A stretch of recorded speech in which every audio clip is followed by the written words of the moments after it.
Have you ever heard of Chief Standing Bear? He was born around 1829. Standing Bear and his people were transported away from their home. They walked 500 miles. While they were walking, the son got sick and passed away. It was said, he made a promise to bury him by the Niagara Rivers. Standing Bear knew that keeping his promise was the right thing to do. He fought for equality against the government for all his people. Welcome, distinguished guests and descendants of Ponca Chief Standing Bear.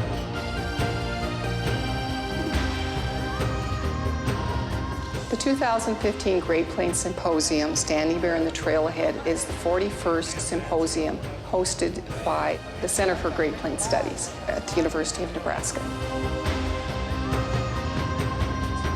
Under the umbrella of Standing Bear and the Trail Ahead, we wanted to share stories of all of our First Peoples, not just the Ponca, not just the Standing Bear Trail story.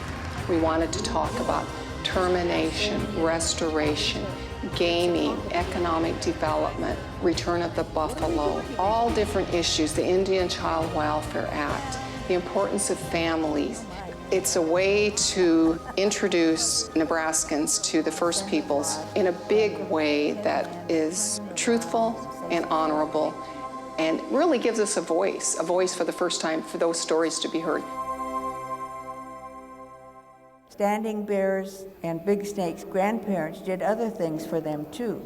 Their grandmother would sew their first clothes that they were going to dance in, and their grandfather made bows and arrows for them. We tried to make it really diverse and interesting, and I think that we've put together an amazing gathering of leaders in all walks of life. It's just incredible. When we started, we had a lineup of names of people we thought, gee, if we could get a few of these, they'd be great. So we went down the list. We started calling, and people said, sure, I'll come, sure, I'll come. And Judy and I looked at each other and we said, wow, we got them all. Winona LaDuke, well, what can I say about Winona LaDuke? That she's amazing. She is a brilliant woman. I've never seen a Native event like this, that you can bring out all these people from the state, like Democrats, Republicans, coming out to support Native people and to honor Chief Standing Bear. I think it was really remarkable, and I was really honored to be asked. This is the second time I've come down for one of the events, so I was happy about it, and I think they've done really an amazing job. I was hearing about these pipelines, and if you know a little bit about my history, like I have spent a lot of time fighting stupid projects, and the Keystone would be one of those stupid projects. It's like a really bad investment. Wilson Pipestem, he's our luncheon speaker. We brought Wilson in to talk about many of the cases that he handled. He brokered the Osage settlement. That was one of those settlements similar to the Cobell case. And he's also going to talk about the Violence Against Women's Act. Native women, we are at the highest risk of having domestic violence perpetuated towards us. And in the past, we were not protected under the laws. Now, were Indian women being treated as full persons under federal law? Where they were unprotected? Where non-Indian men could commit acts of violence in the home and not have to worry about with no repercussions, where a husband can pick up the phone and say, I'll call the police for you, and I know I don't have to worry about anything. This afternoon we showed two movies. The first one was The Cherokee Word for Water, which is a powerful film. And we had the lead actor, Moses Brings Plenty, and while the movie was powerful, wow, his discussion really electrified the crowd. I grew up, when I was a child growing up, my grandfathers and grandmothers always told me, speak Indian, sing Indian, do this Indian, do everything Indian. They never said, speak Lakota, do Lakota things. They always said, do Indian. And so I never grew up with racism towards my relatives of other tribes.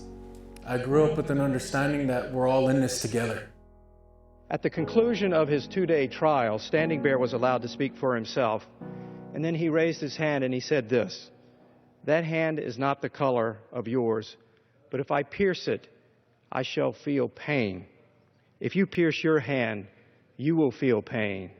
The blood that will flow from mine will be the same color as yours. I am a man. God made us both." The idea for a federal trail designation was Congressman Fortenberry's passion, and he has just embraced this story. He loves this story. He believes that it's a story all Americans should know and his colleagues in Congress should know. I think this trail is really important as that symbol of our First Peoples, and it gives us an opportunity to tell more stories throughout our state. The Nebraskans are engaged in their communities. And you all here today really represent that great spirit of our people. I think it's important to celebrate the legacy of Standing Bear and what he meant to people. But it's important for people in Nebraska and elsewhere to know his story and know what he meant to not only people in Nebraska, but Indians from across the country. To me, like the principles that our elders and our ancestors had, you know, I'd like to be known as the generation or the people that had those same things. Through the songs, through the dance, through the stories, the oral traditions, our oral histories, that's one of our greatest strengths that we can't lose, and I see it alive here. We are here to stay. We are citizens of our sovereign nation. We're proud to be that. We're proud to be Americans. It's a good thing to be an Indian.